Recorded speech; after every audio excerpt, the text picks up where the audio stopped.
Let's unravel Geeta's world. Hello and welcome to the 101st episode of Geeta's World. Hi Geeta. Hi, Anna. How does it feel? You tell me. 101. Congratulations. To you 101. too. Yeah.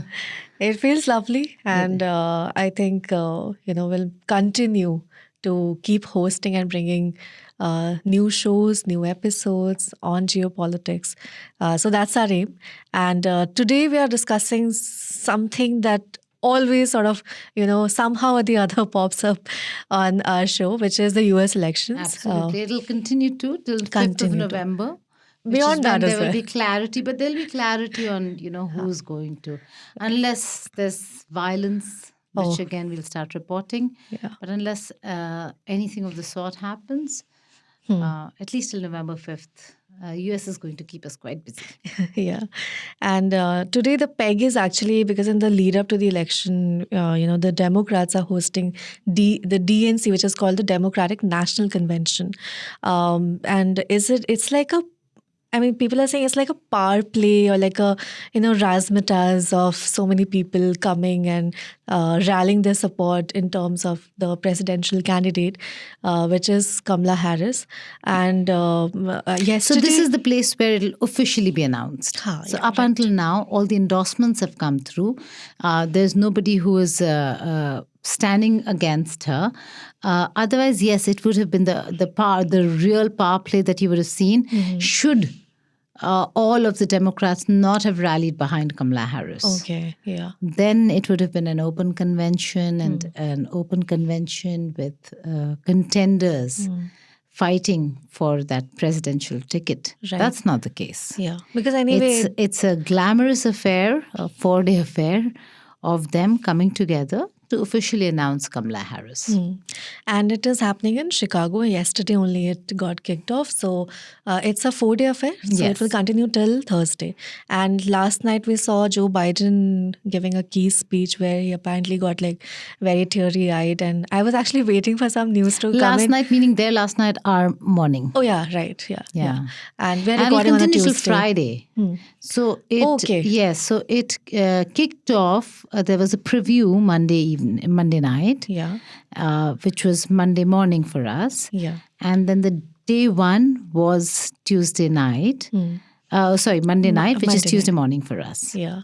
That way. So it Sunday will night, continue Monday till morning, Friday. yes. So it'll continue till Friday. Yeah. So I was saying that I was actually waiting for some news to come in that, Joe Biden has mispronounced somebody else's name. But yes, there has been a lot when it comes to him, a lot from the Republican camp, of course, where they're saying he couldn't pronounce this right, he was slurring.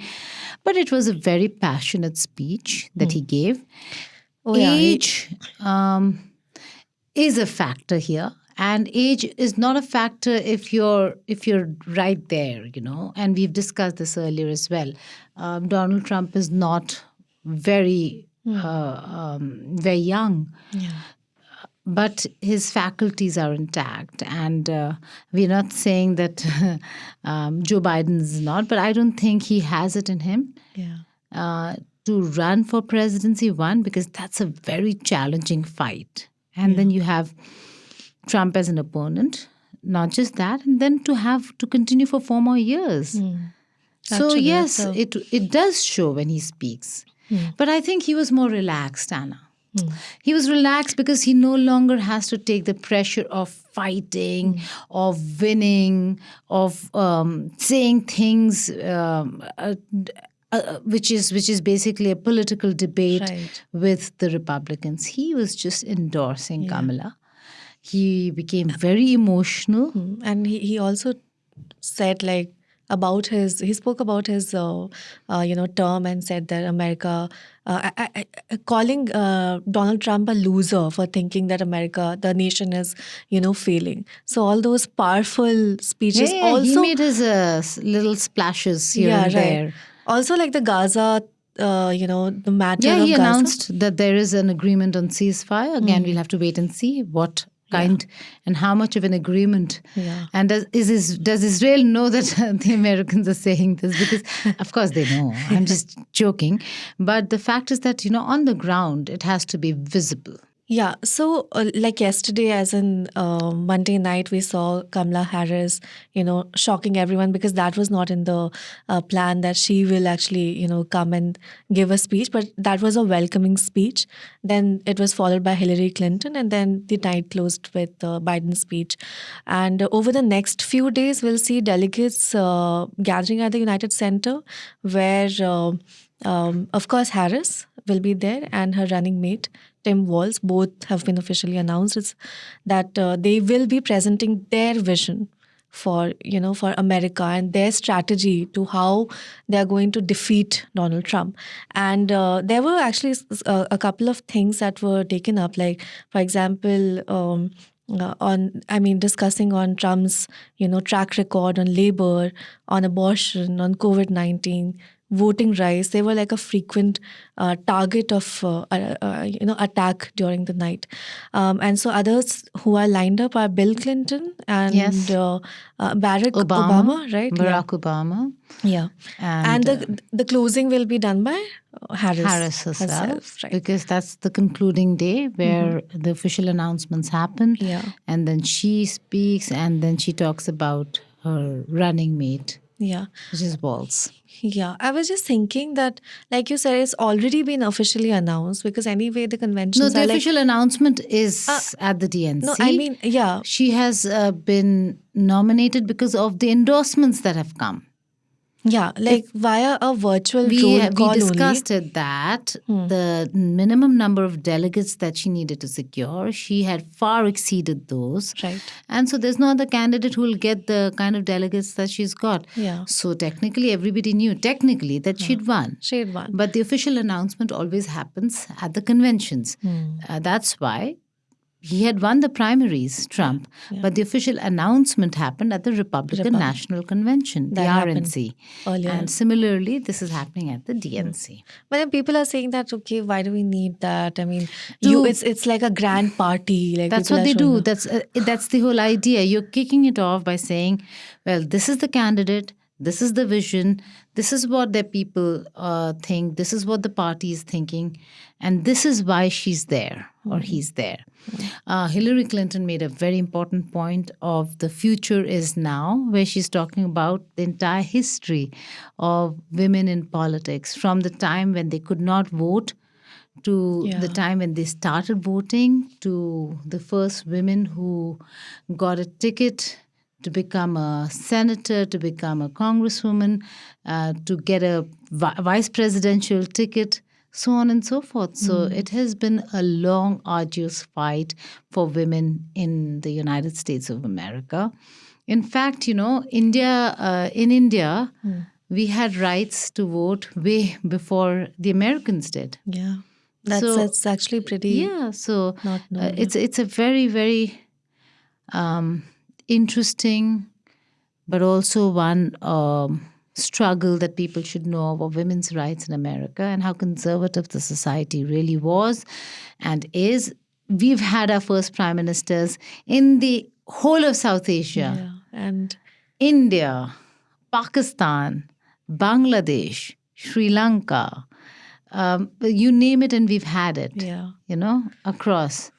Even Myanmar, for that matter, if you count State Councillor Aung San Suu Kyi. Yes. But America hasn't had one. America has not had. So is America prepared? Yes. But is America prepared for Kamala Harris? We'll have to wait and see. Yeah, although there are several polls was suggesting that they are really, neck to neck. And and they know. So basically, both the camps know exactly what to tap on. If you see day one of DNC, the issues that came up had to do with abortion, women's rights, the political violence, lies, national security intelligence documents compromised, things where they were cornering Donald Trump. What is the Trump campaign focusing on? Border, illegal immigration, because these are things that were unaddressed. We'll have to wait and see what Kamala Harris has to say on these issues when she speaks on day 4. she didn't speak on, nobody spoke much on immigration because they will be on the back foot on that one. Jobs, economy. So they did speak on economy, but the Republicans will again pin them down saying, but you are the Biden-Harris administration. If something is wrong with the economy, why are you saying we will fix it? Or I will fix it? Fix it now. You're still the vice president. Right. It's still your party that's in control. Why is the economy in such a shambles? Exactly. So these are questions that will be asked of her. Because anyway, I think I was listening to a BBC interview, and they were saying that one of the criticisms that actually does the round in regards to Kamala Harris is that she hasn't made her policy visions really clear. She hasn't sat for an interview to discuss what her policy visions will look like. The Democrats' policy visions, how will she differ, or will she differ from Biden? Also, Geeta, in many ways it seems like everything that is being promised in these elections, I was thinking that it will sort of net take America back by a few years, because if you see, Trump has talked about banning abortion. Harris obviously does not endorse this, definitely, but the Democrats in general, they are in favor of increasing tariffs on imports, which is only going to hurt domestic American consumers. And Harris also is very wary of coming off as being too left leaning. So she cannot alter the Biden administration stance in the conflict in Gaza or illegal immigration. The economy isn't doing too well, and unemployment is going up. So there is going to be a lot of that rhetoric on keeping jobs in America. So the question I'm going to ask is that when Harris takes the stage at the Democratic Convention, is the agenda that she's helping shape really going to be that much different from what Trump has already promised? Or is it more like the Republicans have already set the narrative on what the economy needs? And as far as the economy is concerned, I'm asking, there isn't much wiggle room for the Democrats now, and for Harris as well. I think that certainly is a weak point for the Democrats. Neither side have elbow room enough, to shake the economy completely once they take over. It's a slow process, but for her, economy will be a baggage. Unemployment will be a baggage because she is part of the administration. No matter how much they try distancing themselves, then Biden today again said she's been a great running mate, she's been a great vice president and all of that. And everybody says the same thing. So no matter how much she's trying to distance herself, it's all coming together and they all, start connecting the two if Biden is in the room. So she is part of the administration. This is a baggage she'll have to carry on various other issues that you spoke of, especially war and conflicts. They are very diverse. So the voters who think that U.S. is wasting a lot of money in Ukraine will side with the Republicans, and they are primarily Republican voters. So he's clear that if he comes to power, they're not going to be as invested and involved in the Russia-Ukraine war. In fact, he actually says that if he were in power, he would have told Putin, and this would not have happened, right? Similarly, he would have told Israel, and this would not have happened. But things are different. Situation is very different. There is an ongoing war in Russia, Ukraine, and there's between Russia and Ukraine, and an ongoing war in West Asia. So over here, when it comes to Russia, Ukraine, the Democrats are invested completely. Biden would try to move away a little. On the other hand, on the Israel-Hamas war, Kamala Harris has been seeking ceasefire.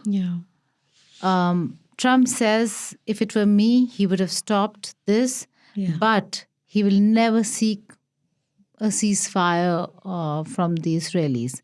So he's more invested in Israel than than the Democrats could be. And, with all the them being harsh, although, traditionally US will continue to support Israel irrespective of what happens.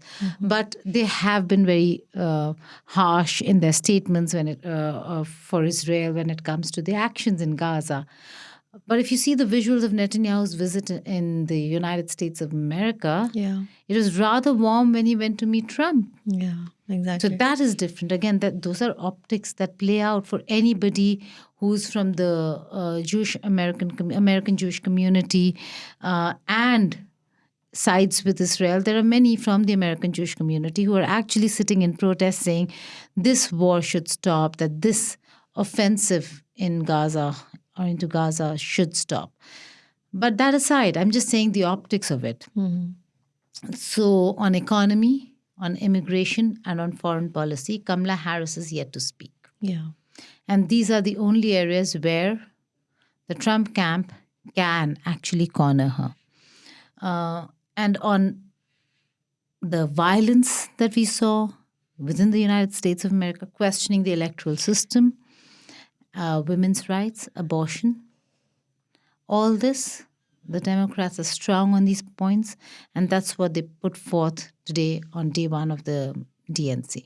I remember, speaking of like swing states and Gaza war, of course, and the Arab American, community, the state of Michigan, where I think she went for a speech and she faced actually very pro-Palestinian, protesters.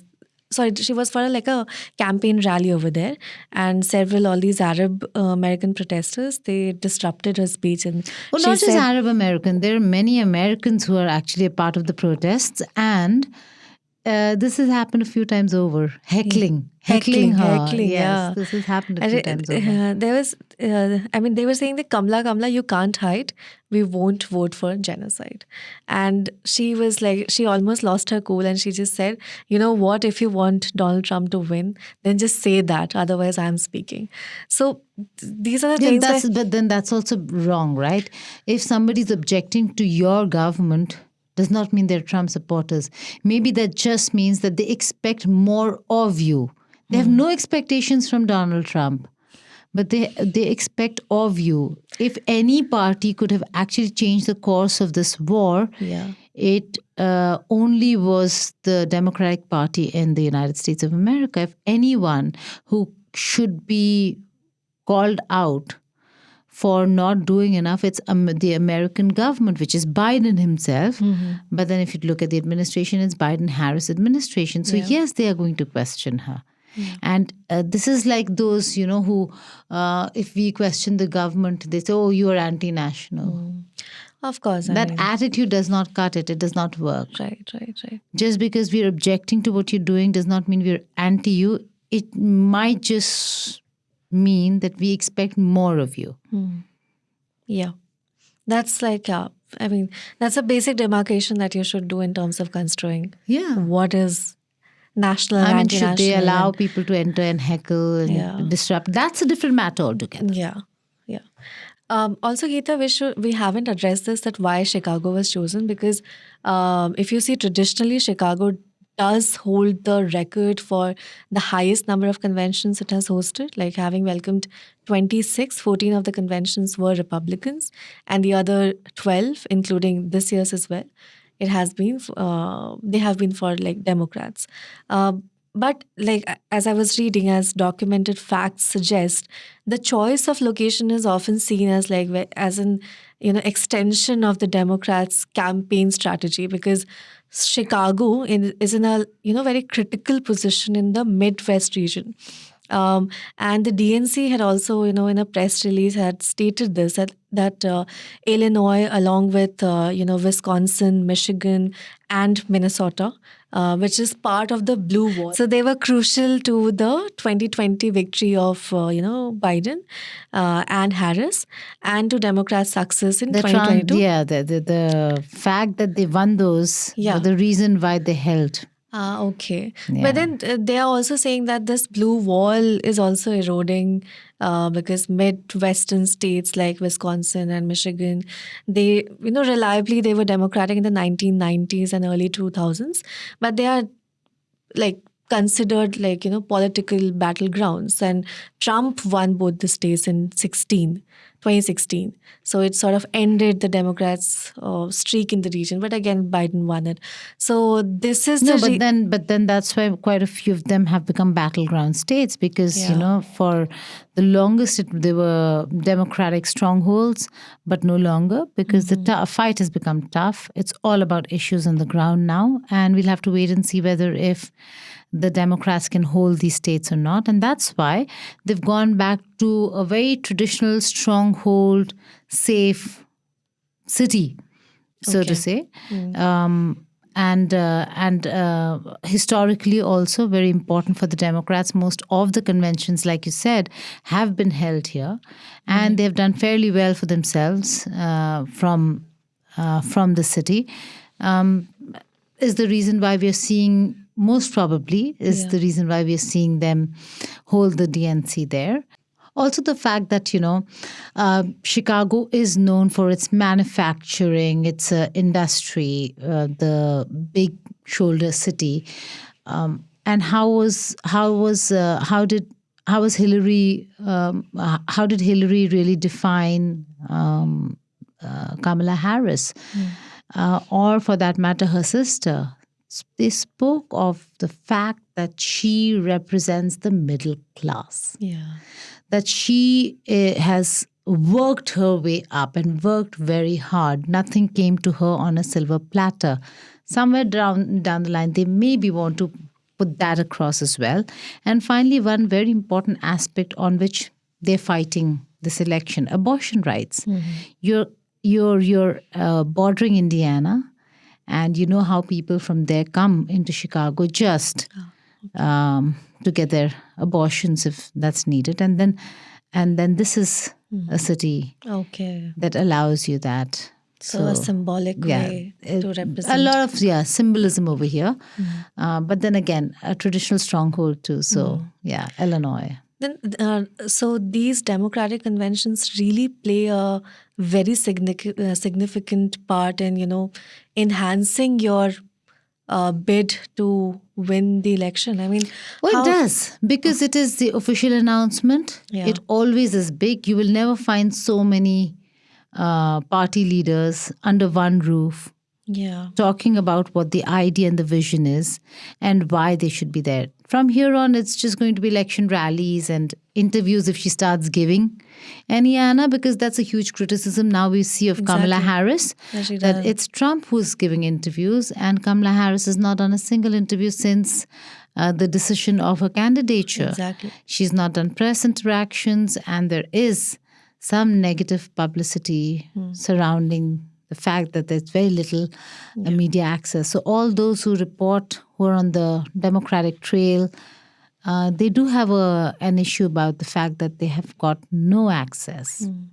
So this is the convention can actually, she can make effort to, not sabotage that and reclaim that so that she makes her policy visions really clear.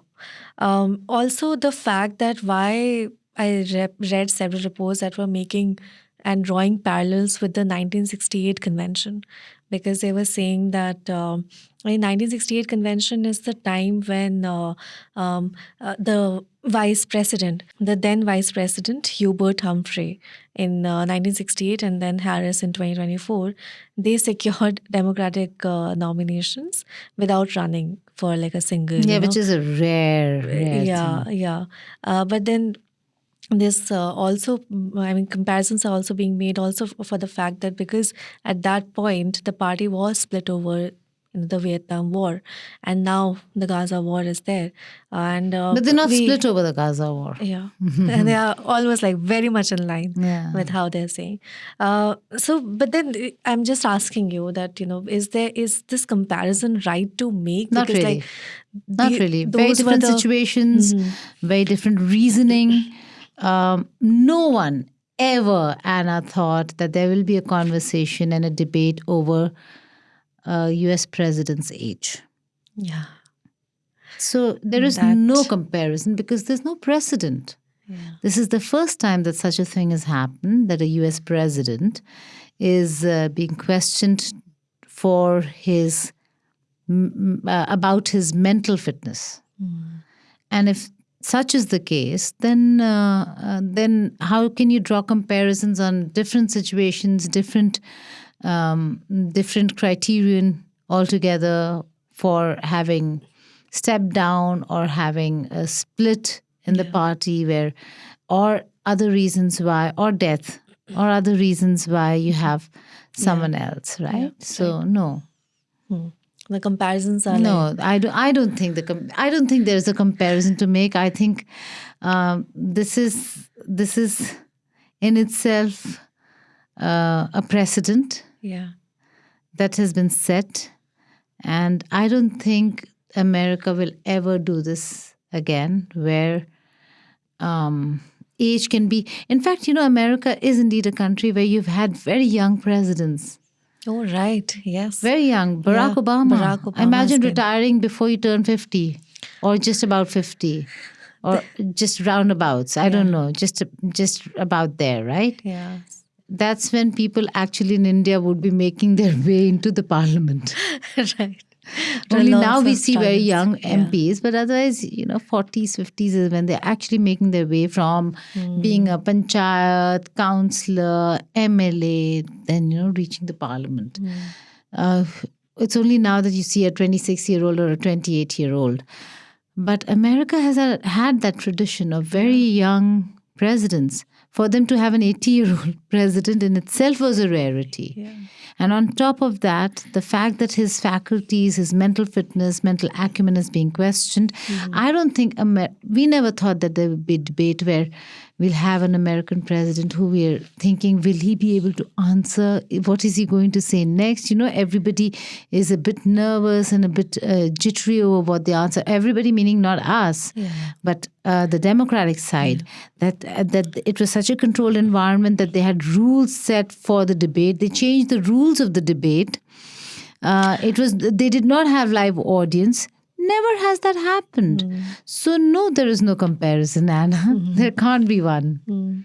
You know what, considering, like you said that, he was he is an octogenarian, and, there was this entire debate that, you're getting old, just retire.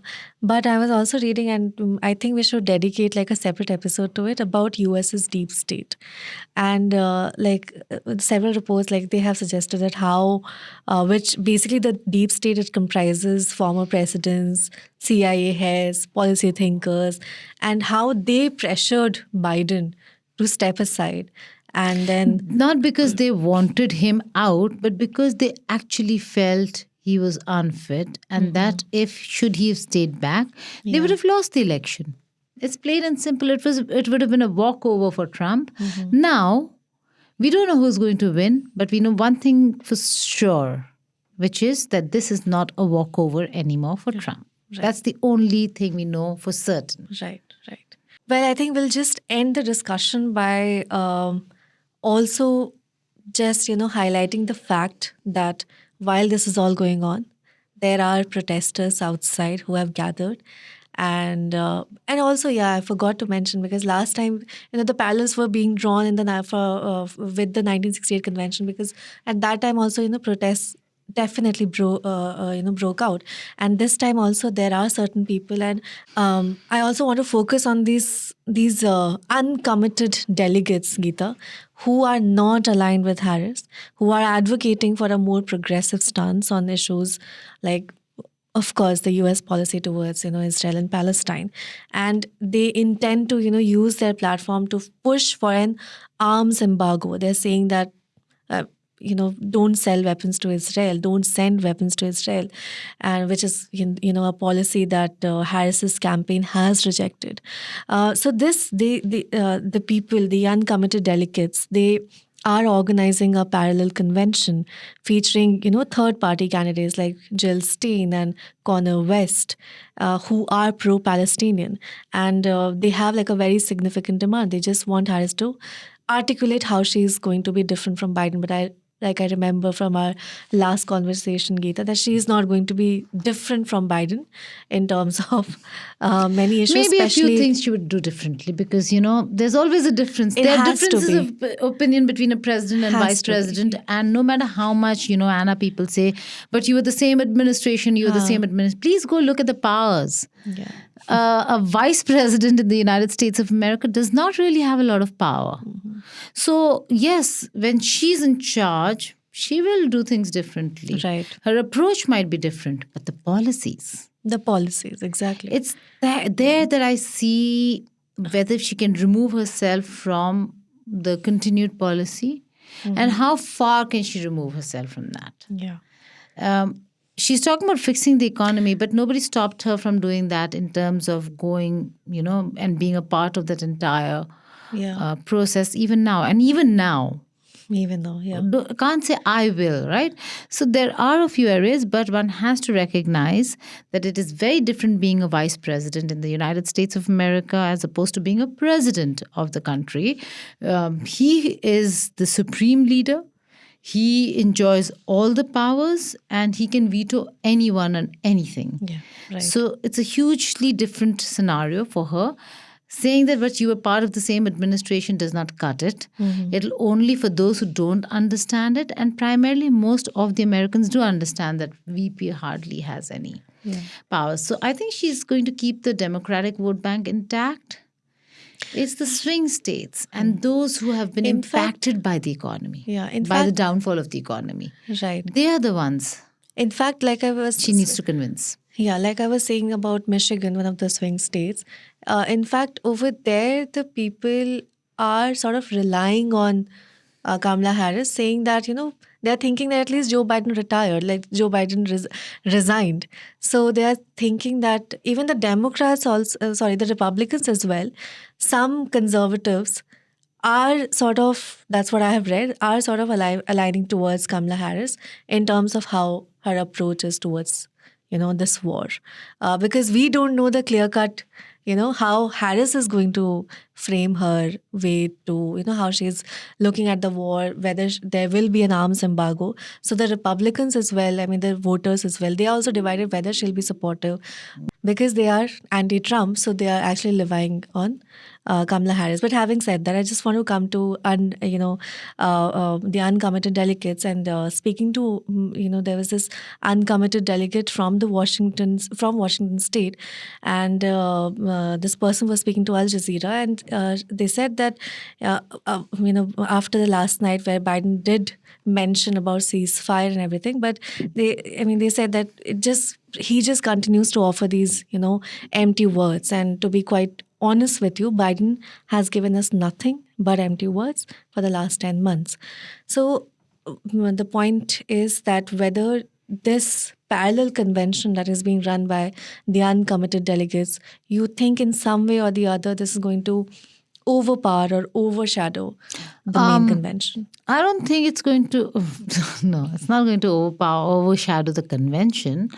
But I don't think in terms of the larger picture impacting and affecting the elections that it would very largely affect the election. But I do think it makes a difference. Every vote does count because, your votes do matter. And if you do not, then the entire state goes to the other party. Right. That's why swing states are very, very important because some of them have very decent numbers and the entire state will then go to the other party. So that nobody wants that. Yeah.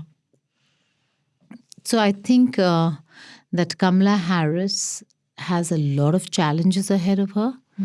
This is just the beginning of her now officially being announced.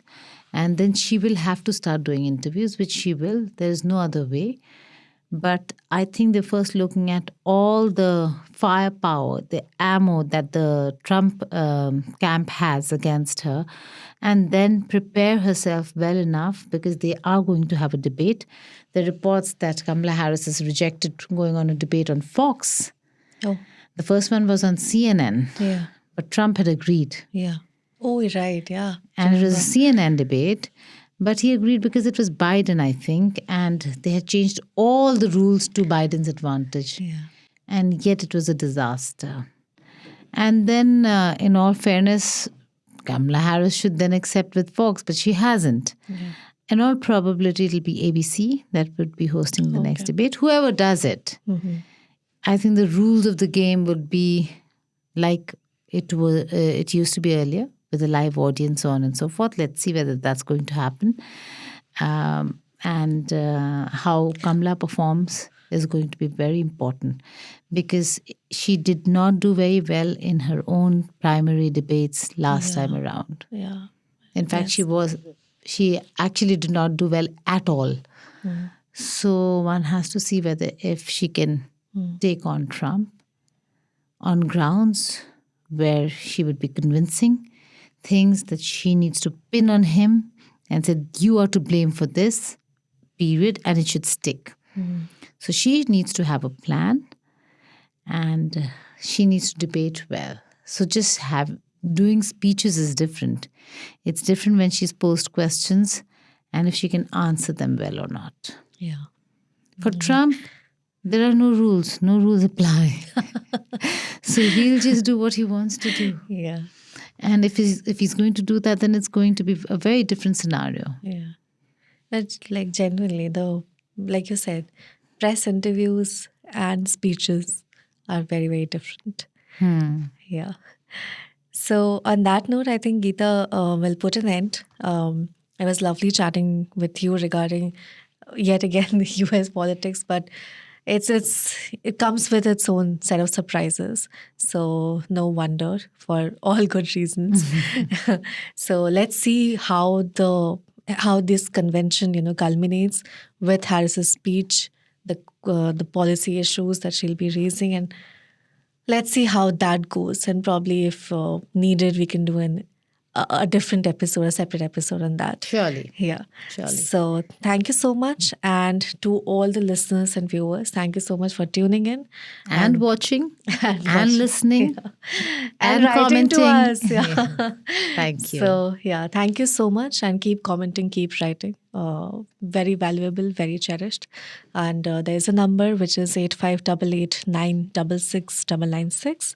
And there's an email ID which is pods@indiatoday.com, and an earnest request wherever you're listening, if it's on Spotify or wherever you get your podcasts on, please do not forget to leave us a rating. That definitely matters. So thank you.